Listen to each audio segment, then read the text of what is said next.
Salut! Dans cette vidéo, je vous propose d'enrichir une grille d'accords de base. Très intéressant si vous avez l'impression de tourner en rond et que vous voulez renouveler la sonorité de vos morceaux préférés.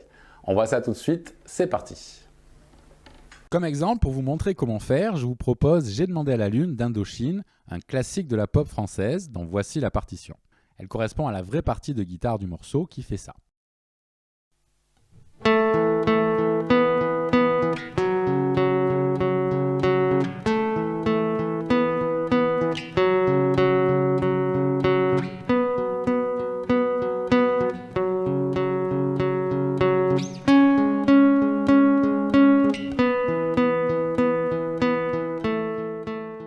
Il s'agit en fait d'un arpège qui utilise uniquement la quinte et la fondamentale de chacun des accords. Ici, on va donc avoir d'abord la fondamentale puis la quinte d'un accord de La majeur, puis ici d'abord la quinte puis la fondamentale de l'accord de Mi majeur, puis ici on aura d'abord la fondamentale puis la quinte d'un accord de Fa dièse mineur. Et ainsi de suite pour le reste de la grille, on va donc retrouver cette grille qui va correspondre à l'accompagnement de base en accord.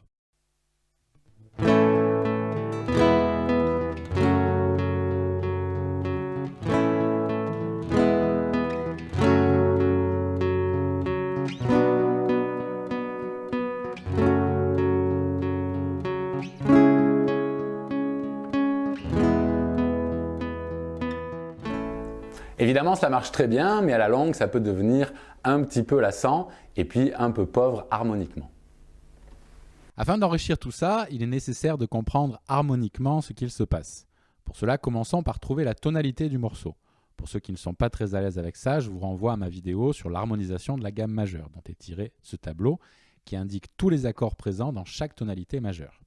Pour le morceau qui nous concerne, on sera donc en La majeur, puisque c'est la seule tonalité qui va englober tous les accords de la grille, le La majeur, le Mi majeur, qui est le 5e degré, le Fa dièse mineur, le 6e degré, le Si mineur, 2e degré, et le Do dièse mineur, qui est le 3e degré de cette tonalité de La majeur.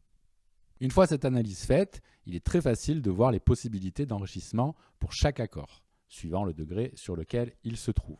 Ils sont indiqués en haut du tableau, ce qui ouvre énormément de possibilités. Voici par exemple une approche qui privilégie l'emploi de cordes à vide qui amène beaucoup de profondeur. Pour le La majeur, je vais le substituer avec un La additionnel 9, c'est-à-dire que je vais rajouter une neuvième à la triade de La majeur, avec ce doigté qui utilise donc beaucoup de cordes à vide. Pour l'accord suivant, le Mi majeur, je vais également l'enrichir avec une neuvième, donnant un Mi add 9, avec encore un doigté qui utilise énormément de cordes à vide.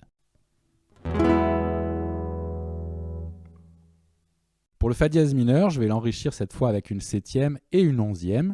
Ici un doigté avec la quinte à la basse. On peut également utiliser le pouce pour mettre la fondamentale, le Fa dièse, à la basse.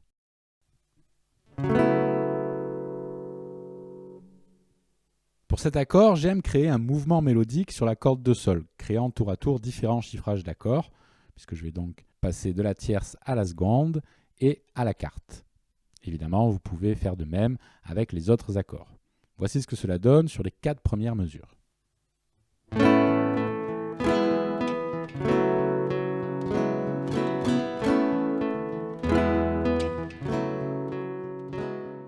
Pour la suite, j'enrichis le Si mineur avec une 7e mineure et une 11e.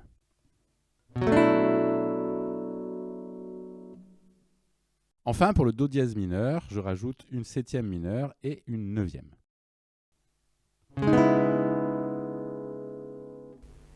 Voici ce que cela donne sur toute la grille.